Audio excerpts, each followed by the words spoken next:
siglo XIII, considerado por todos los investigadores como uno de los siglos más violentos de la historia. Claro, ahí está el siglo XX, pero si comparamos batallas, gestas, épica, aventuras, el siglo XIII se lleva la palma, sin duda alguna. Fijaos que tenemos en Asia a Gengis Khan, el dominio del imperio mongol. Gengis Khan, el esplendor de Gengis Khan. Tenemos, por ejemplo, que es el siglo de William Wallace. Tenemos que es el siglo de máximo esplendor para los templarios. Tenemos el siglo de las cruzadas, el siglo de los cátaros, el siglo en nuestro país, el siglo en España, el siglo de los reinos peninsulares, el gran siglo de la Reconquista, con Jaime I. Jaime I el Conquistador, aquel rey que fue periodista, porque escribió su crónica, escribió sus propias memorias, escribió poesía. Aquel rey que soñó con la conquista de territorios y lo consiguió. El reino de Valencia, las Baleares, tantas y tantas emociones. Jaime I el Conquistador, una vida difícil, una vida austera, una vida rigurosa, una vida digna de ser contada en nuestros pasajes de la historia.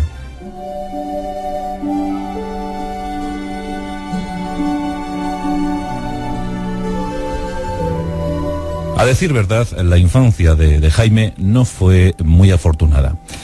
Envuelta por la bruma, envuelta por el odio de dos padres que no se querían, que no se soportaban, que no se podían ni siquiera ver. Por un lado, Pedro II de Aragón, el ambicioso Pedro II, aquel que participara posteriormente en las Navas de Tolosa, en la gran gesta de las Navas de Tolosa en 1212, aquel que murió en la cruzada contra los cátaros, defendiendo a estos, defendiendo a los hombres puros, Pedro II de Aragón. Ese por un lado. Y por otro, María de Montpellier. Se comenta que esta boda fue simplemente por el botín, por la dote, por los cuantiosos beneficios que tenía María de Montpellier en sus territorios. Pedro II se acercó a ella y por intereses se casó. Pero pronto las desavenencias aparecieron en la pareja. No yacían, no dormían juntos, no convivían. Y esto preocupaba seriamente a la nobleza. Porque claro, no llegaba el heredero, nunca podía llegar. Aquí tenemos una historia curiosa de estas propias del siglo XIII. Nos encontramos en el año de 1207. Pedro II tiene muchas amantes y con esta se encuentra el placer. Por supuesto, no hace ni caso a su esposa, a María de Montpellier. Los nobles urden un plan, urden una trama. Debemos conseguir un heredero, debemos buscar la complicidad de la propia Iglesia, de toda la corte, de todo aquel que quiera estar interesado en que Aragón, el reino de Aragón, sea una realidad. Vamos a buscar una treta, vamos a preparar un ardid, y a fe que lo consiguieron. En medio de la mentira, en medio de la noche, en medio de esa oscuridad, uno de los hombres de confianza de Pedro II le comenta que ya ha preparado todo para que pueda yacer con su amante favorita. Pedro II, confiado, sigue a este vasallo y le sigue por intrincados pasadizos. Sí, al fondo se encuentra una alcoba, una habitación preparada para que la mentira siga fructificando, para que siga complaciendo sus deseos gracias a diversas amantes. Pero esta era muy especial. Le habían preparado algo muy especial. El vasallo, o el buen vasallo, dirige a su rey hacia la habitación. La habitación está a oscuras, está apagada. Solo se puede distinguir un bulto, el bulto que es la cama, y en la cama un cuerpo. Pedro II se despoja de sus vestimentas, entra en la cama y disfruta durante toda la noche, sin parar, cuenta la crónica, sin parar durante toda la noche con aquel cuerpo, con aquella supuesta amante. No le fue mal, estuvieron disfrutando durante muchas horas. ¿Cuál fue la sorpresa para Pedro II de Aragón? Cuando al llegar el alba, cuando despuntaba el alba, una especie de procesión casi espectral irrumpe en la alcoba. Ahí entran los sacerdotes, los canónigos, los nobles, las doncellas. Ahí entra todo el mundo. Prácticamente 60 o 70 personas irrumpieron en un solo minuto. Portaban velas, enormes cirios que iluminaron la estancia. El rey Pedro II, estupefacto, contemplaba aquella visión casi espectral. Si no fuera por lo que es, parecería la Santa Compañía. Pero no, eran sus gentes de confianza. El susto pasó a grado mayor cuando descubrió que a su lado no estaba la amante que le esperaba, sino su esposa, su odiada esposa, aquella a la que no podía ni ver. Los nobles, los curas, los sacerdotes le pidieron perdón, le imploraron ese perdón, que les perdonara la mentira, que les perdonara el engaño, pero es que Aragón necesitaba un heredero y no podían buscar otra fórmula que no fuera esa, porque sabían que Pedro II odiaba a María de Montpellier. María estaba callada, con la mirada ausente, pensando en si había tenido suerte o no a la hora de concebir a ese heredero. Pedro II no se mostró iracundo, no se enfadó, perdonó, al parecer le había gustado la sesión nocturna, perdonó la mentira, perdonó el desaire, perdonó el engaño y se limitó a decir que vale, que lo que había ocurrido estaba bien, pero que no volvieran a hacerlo. Después de esto, sin pronunciar palabra, salió del castillo, montó en su caballo y desapareció. Fue la primera y la última vez que durmió junto a María de Montpellier.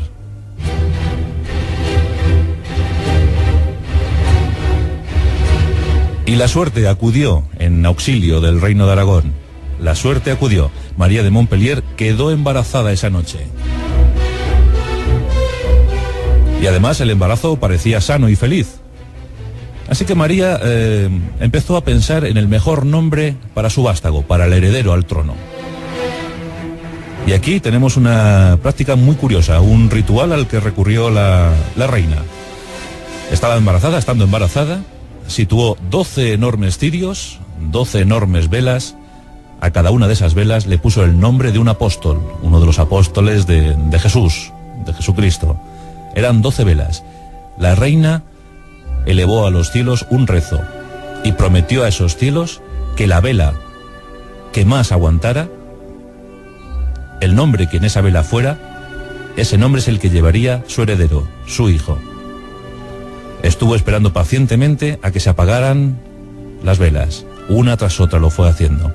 Y finalmente quedó encendida la que llevaba el nombre de Santiago. Santiago significa lo mismo que Jaime.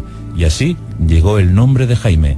Así fue bautizado el que sería uno de los reyes más grandes de los reinos peninsulares cristianos. Había nacido Jaime. Más tarde Jaime I el Conquistador. De esta curiosa manera. Pedro II no quiso saber nada sobre su mujer y sobre su hijo. No quiso saber nada, absolutamente desprendido de estos afectos. Lo dejó todo a la tutela de la madre. El pequeño Jaime apenas conoció a su padre. Sí, sabía que tenía un padre que se llamaba Pedro II de Aragón, pero solo eso, solo conocía el nombre. Cuando murió María de Montpellier, el niño fue entregado casi en tutela, casi de forma ilícita, a Simón de Montfort, el gran noble francés, Simón de Montfort, aquel que encabezaría la cruzada contra los hombres puros, contra los cátaros. Jaime había nacido en 1208 y con tan solo 3 años, cuando apenas balbuceaba, cuando apenas podía caminar, le entregaron bajo la custodia de Simón de Montfort, un hombre poderoso que le daría una impronta, le daría carácter al joven infante. Nos encontramos en el año de 1212. Los reyes de Castilla, Navarra y Aragón encaminan sus pasos, dirigen sus ejércitos en lo que se considera una cruzada. Se va a celebrar la magna batalla de las Navas de Tolosa. Más de 60.000 cruzados de los reinos peninsulares, de Alemania, de Italia, de Lombardía, dirigen sus espadas contra el poder musulmán. En Despeñaperros les esperan más de 100.000 hombres. La batalla es cruel, la batalla es tremenda, pero es determinante para eso que se llamó la Reconquista. Allí participa Pedro II de Aragón. Y un año más tarde le vemos operando en la zona de Languedoc. Le vemos defendiendo los intereses de los cátaros, luchando contra los cruzados franceses. Francia buscaba la unidad también. Y un obstáculo muy serio eran los cátaros. Aquellos custodios, aquellos hombres que custodiaban los secretos más profundos. Simón de Montfort se encuentra con su ejército en Languedoc. Pedro II se enfrenta a él con una mermada tropa, se enfrentan en la batalla de Muret y allí muere Pedro II. Paradójicamente, el tutor de su hijo Jaime ha sido el que ha matado al padre. En 1213 la tragedia se ceba sobre los cátaros. Prácticamente son extinguidos, son fulminados, son muertos. Quemados, masacrados, pasados por las armas, los cátaros desaparecen. ¿Qué ocurrirá ahora con Jaime? Los nobles de Aragón enseguida exigen a Simón de Montfort que devuelva al heredero, que devuelva al primogénito de Pedro II. Y este a regañadientes lo cede. A partir de ahora, desde 1214, los tutores, los mentores, los instructores de Jaime I serán los templarios. Los caballeros templarios, en pleno esplendor. Faltaba todavía un siglo para su particular masacre, pero todavía faltaba un siglo. En 1214, los templarios eran muy respetados. Los monjes de la espada, los monjes guerreros. En la fortaleza de Monzón, en Huesca, es internado el pequeño Jaime. Y allí recibe una instrucción muy austera. Los templarios quieren que el niño sea fuerte, que tenga poderosas convicciones religiosas. Los templarios hacen muy buen trabajo con Jaime.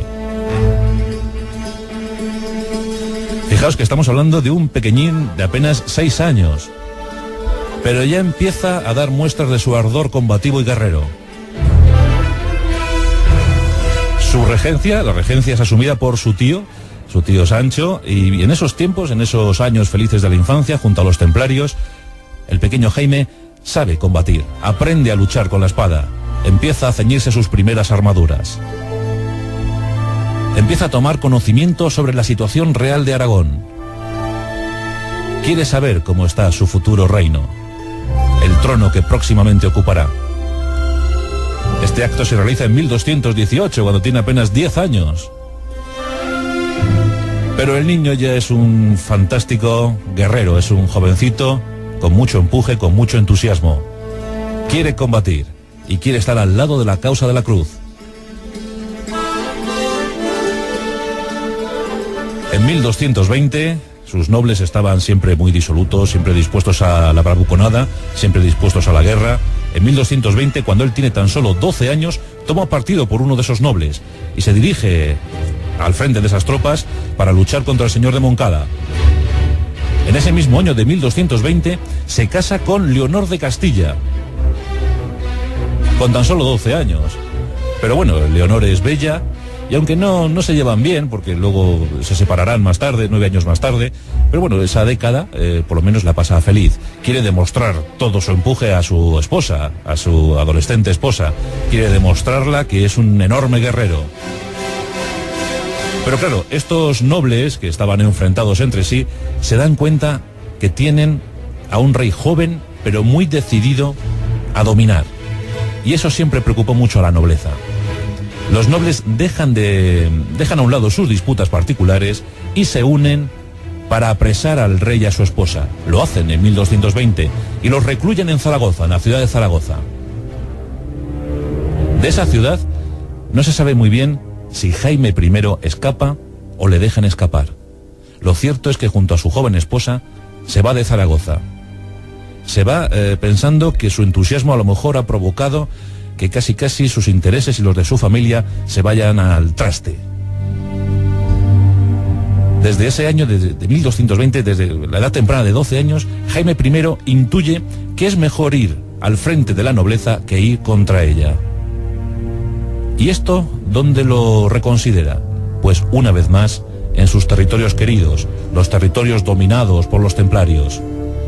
Los templarios le vuelven a acoger, le vuelven a tutelar, le vuelven a instruir, reordenan su mente. Le dicen: Jaime, esto tienes que moverlo de otra manera, tienes que hacerlo de otra manera.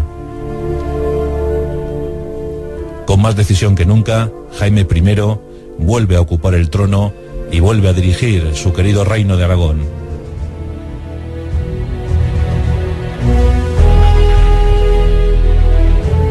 Están a punto de empezar los grandes momentos de esplendor para Aragón. Fijaos en este asunto, con tan solo 17 años, Jaime I sugiere a sus nobles que sería bueno iniciar una campaña de reconquista. y que el objetivo bien pudiera ser Valencia. Ese reino de Valencia, ese reino dominado por los musulmanes, reino fuerte. Ya por entonces Jaime pensaba en su política mediterránea. Una política de comercio, una política de guerra, una política de dominio en el Mediterráneo. Los nobles le dicen que la tropa de Aragón es muy mermada. Fijaos que en aquellos momentos del siglo XIII la población es mínima. En Aragón apenas había 200.000 habitantes, mientras que en Cataluña, en el Principado de Cataluña, había pues unos 400.000. Los aragoneses más dedicados a la agricultura y los catalanes más dedicados a la artesanía, a la industria textil. Comunidades más ciudadanas, más cosmopolitas.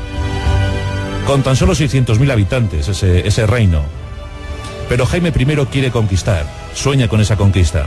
Desestima la posibilidad de conquistar Valencia en ese año 1225, pero al poco se le va a presentar una oportunidad inestimable. Está por delante Baleares. Año de 1229. En el verano de 1229 se empieza a armar una flota. Aquí se va a demostrar la potencia naval de Cataluña. Se preparan 155 naves. Se da el visto bueno para la conquista de Baleares. Con esa enorme flota, 155 buques, van llegando poco a poco las tropas de Cataluña y de Aragón. Son 15.000 infantes, 1.500 jinetes. La flor y nata del reino de Aragón. En septiembre de 1229, la capital de Baleares, Mallorca, queda sometida a sitio, por tierra y por mar. Todo un alarde militar y guerrero. En poco tiempo la isla es dominada, pero la capital resiste. El jefe de Mallorca, el jefe de la milicia local, ofrece una imagen cruel y despiadada a los cruzados aragoneses.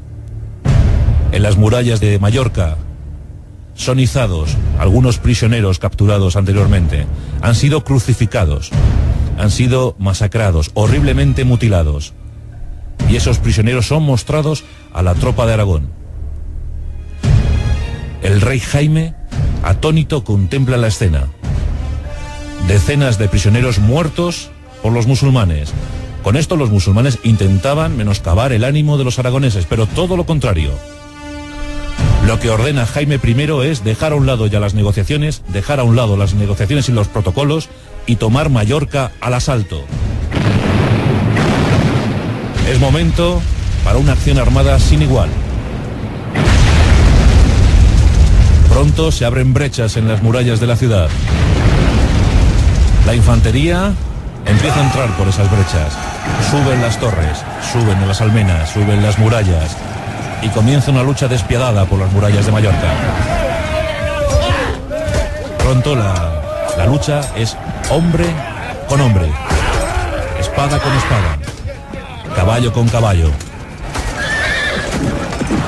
Durante horas, las masacres se prolongan por las ciudades. Momentos decisivos. El 31 de diciembre del año 1229, los aragoneses y catalanes toman Mallorca, con escasos supervivientes del bando musulmán.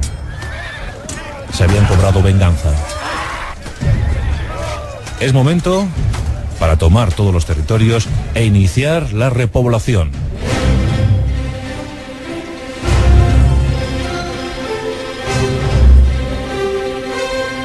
Y esta repoblación se va a hacer principalmente con población catalana. Son los catalanes los encargados de repoblar Baleares. En 1231, Menorca también se rendiría como vasalla. Aquí no habría lucha. En 1235 se conquistaría Ibiza. Por tanto, entre 1229 y 1235 se puede considerar que se prolongó, que duró la campaña de Baleares. Antes de la caída de Ibiza, Jaime I, ya muy animado por todo lo que estaba ocurriendo, había iniciado la campaña para la toma, para la reconquista del Reino de Valencia. Esto ocurría en 1232, pero no iba a ser tan fácil como en Baleares. La guerra se prolongaría 13 años, 13 cruentos años. Las acciones se iniciaron en la comarca de Burriana. Una ciudad inmortal como es Morella, cayó en pocas jornadas. Así, las tropas aragonesas y catalanas fueron avanzando por el Reino de Valencia. Los musulmanes opusieron todo lo que tenían. Lucharon con denodado ardor. Mucha bravura se vio en aquellas tierras valencianas. En 1238 caía la capital, caía Valencia. Jaime I entraba triunfal. En este caso, en esta ocasión, los encargados de repoblar el Reino de Valencia serían más aragoneses que catalanes. Esa misión fue encomendada a los agricultores aragoneses.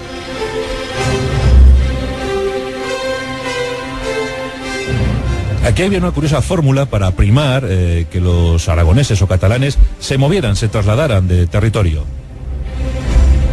El rey Jaime instauró una costumbre, y esta no fue otra sino la de dar tierras a los aragoneses y catalanes que quisieran venirse, y en base a la familia que tenían, si era muy numerosa, pues les daban más tierras, famosas jóvenes o jóvenes.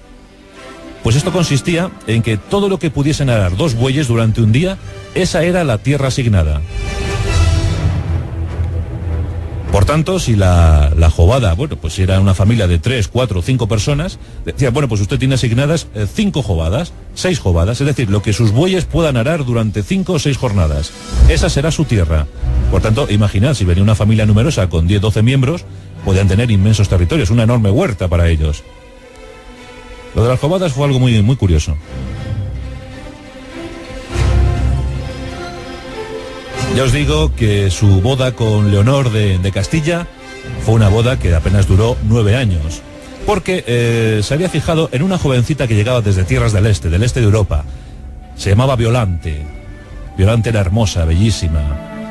Con Violante tuvo además 2 hijos, sus herederos, porque el que había tenido con Leonor murió, Alfonso había muerto.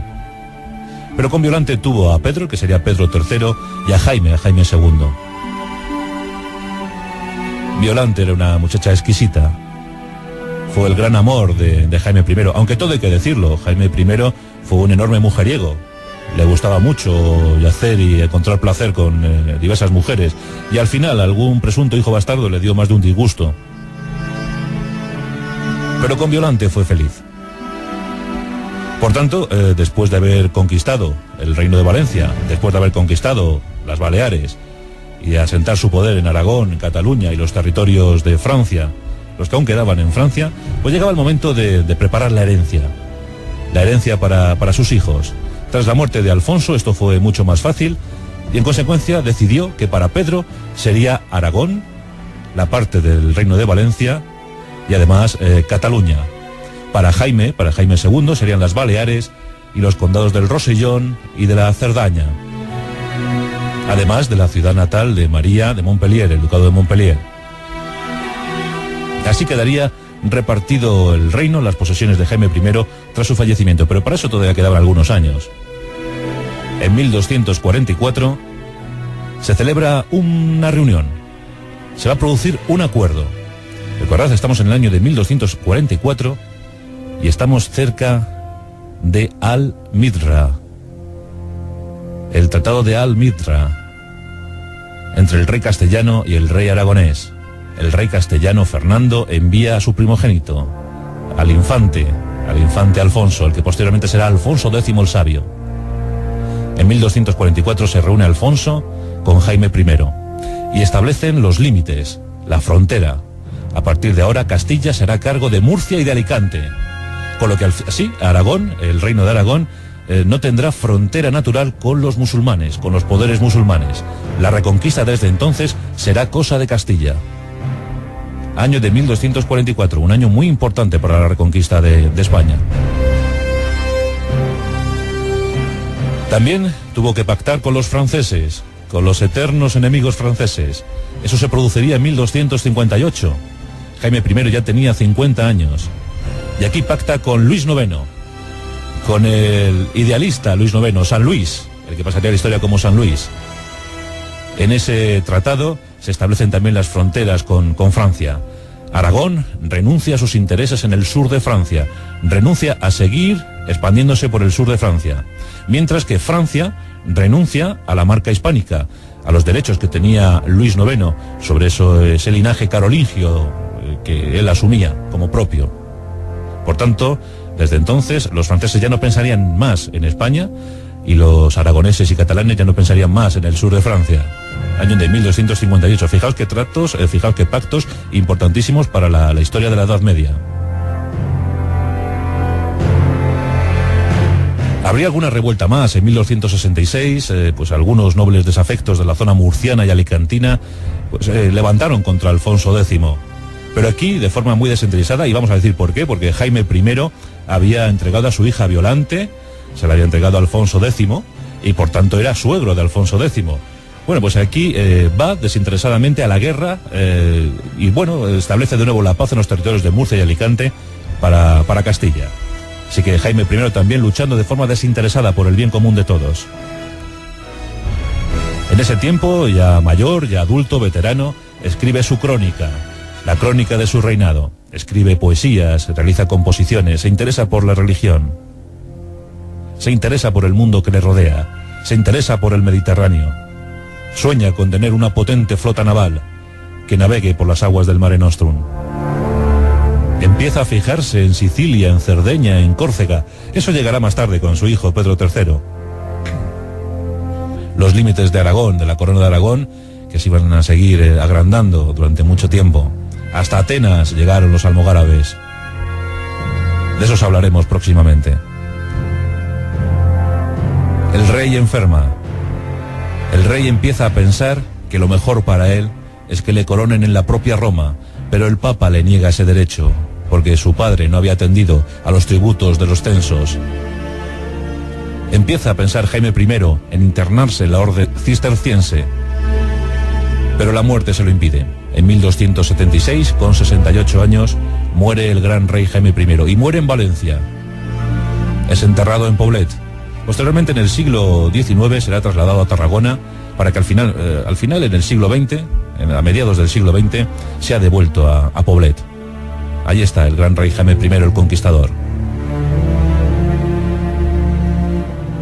Un tiempo donde el reino de Aragón fue potente, muy potente, con 4 entidades políticas bien diferenciadas: el Principado de Cataluña, el reino de las Islas Baleares, el reino de Mallorca, el reino de Valencia, que no unió a la corona de Aragón, les dejó cierta autonomía para que pudieran vivir mejor sus gentes, para que se sintieran más cómodas.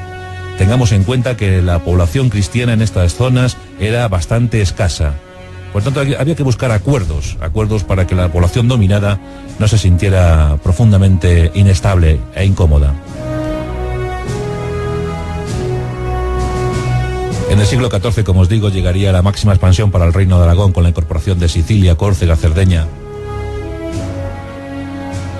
En el siglo XV se fundiría definitivamente con Castilla, dando lugar a esto que llamamos España. En ese siglo XVI es cuando se empieza a acuñar el término, realmente se empieza a acuñar el término del Reino de Aragón. Y en el siglo XVIII todas esas libertades pues pasan a otra nueva situación, ya bajo el mandato de los Borbones, a principios del siglo XVIII. Una historia brillante, una historia deslumbrante, con un gran rey, uno de los grandes notables de la península ibérica en el siglo XIII.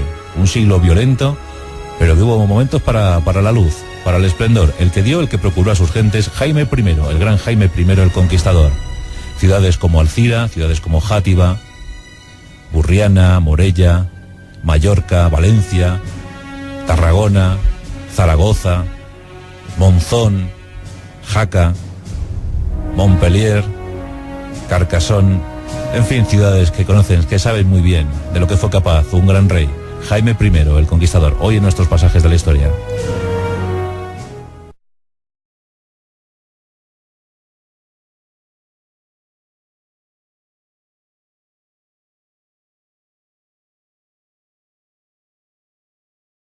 Una vida difícil, una vida austera, una vida rigurosa, una vida digna de ser contada en nuestros pasajes de la historia.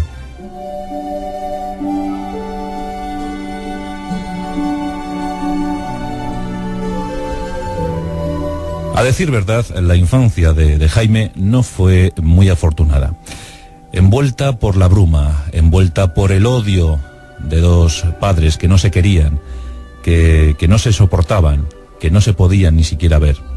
Por un lado, Pedro II de Aragón, el ambicioso Pedro II, aquel que participara posteriormente en las Navas de Tolosa, en la gran gesta de las Navas de Tolosa en 1212, aquel que murió en la cruzada contra los cátaros, defendiendo a estos, defendiendo a los hombres puros, Pedro II de Aragón. Ese por un lado. Y por otro, María de Montpellier. Se comenta que esta boda fue simplemente por el botín, por la dote, por los cuantiosos beneficios que tenía María de Montpellier en sus territorios. Pedro II se acercó a ella y por intereses se casó. Su amante favorita. Pedro II, confiado, sigue a este vasallo y le sigue por intrincados pasadizos. Sí, al fondo se encuentra una alcoba, una habitación preparada para que la mentira siga fructificando, para que siga complaciendo sus deseos gracias a diversas amantes. Pero esta era muy especial. Le habían preparado algo muy especial. El vasallo, o el buen vasallo, dirige a su rey hacia la habitación. La habitación está a oscuras, está apagada. Solo se puede distinguir un bulto, el bulto que es la cama, y en la cama un cuerpo. Pedro II se despoja de sus vestimentas, entra en la cama y disfruta durante toda la noche, sin parar, cuenta la crónica, sin parar durante toda la noche con aquel cuerpo, con aquella supuesta amante. No le fue mal, estuvieron disfrutando durante muchas horas. ¿Cuál fue la sorpresa para Pedro II de Aragón? Cuando al llegar el alba, cuando despuntaba el alba,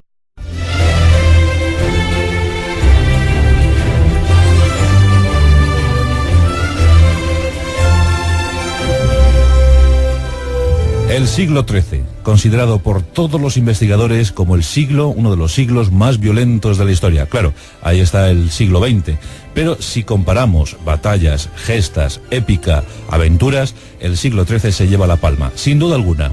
Fijaos que tenemos en Asia a Gengis Khan, el dominio del imperio mongol. Gengis Khan, el esplendor de Gengis Khan. Tenemos, por ejemplo, que es el siglo de William Wallace. Tenemos que es el siglo de máximo esplendor para los templarios. Tenemos el siglo de las cruzadas, el siglo de los cátaros, el siglo en nuestro país, el siglo en España, el siglo de los reinos peninsulares, el gran siglo de la Reconquista, con Jaime I el Conquistador, aquel rey que fue periodista, porque escribió su crónica, escribió sus propias memorias, escribió poesía, aquel rey que soñó con la conquista de territorios y lo consiguió, el reino de Valencia, las Baleares, tantas y tantas emociones. Jaime I el Conquistador, una especie de procesión casi espectral, irrumpe en la alcoba. Ahí entran los sacerdotes, los canónigos, los nobles, las doncellas. Ahí entra todo el mundo. Prácticamente 60 o 70 personas irrumpieron en un solo minuto. Portaban velas, enormes cirios que iluminaron la estancia. El rey Pedro II, estupefacto, contemplaba aquella visión casi espectral. Si no fuera por lo que es, parecería la Santa Compañía. Pero no, eran sus gentes de confianza. El susto pasó a grado mayor cuando descubrió que a su lado no estaba la amante que le esperaba, sino su esposa, su odiada esposa, aquella a la que no podía ni ver. Los nobles, los curas, los sacerdotes le pidieron perdón, le imploraron ese perdón, que les perdonara la mentira, que les perdonara el engaño, pero es que Aragón necesitaba un heredero y no podían buscar otra fórmula que no fuera esa, porque sabían que Pedro II odiaba a María de Montpellier. Pero pronto las desavenencias aparecieron en la pareja. No yacían, no dormían juntos, no convivían, y esto preocupaba seriamente a la nobleza, porque claro, no llegaba el heredero, nunca podía llegar. Aquí tenemos una historia curiosa de estas propias del siglo XIII. Nos encontramos en el año de 1207. Pedro II tiene muchas amantes y con esta se encuentra el placer. Por supuesto, no hace ni caso a su esposa, a María de Montpellier. Los nobles urden un plan, urden una trama. Debemos conseguir un heredero, debemos buscar la complicidad de la propia Iglesia, de toda la corte, de todo aquel que quiera estar interesado en que Aragón, el reino de Aragón, sea una realidad. Vamos a buscar una treta, vamos a preparar un ardid, y a fe que lo consiguieron. En medio de la mentira, en medio de la noche, en medio de esa oscuridad, uno de los hombres de confianza de Pedro II, le comenta que ya ha preparado todo para que pueda yacer con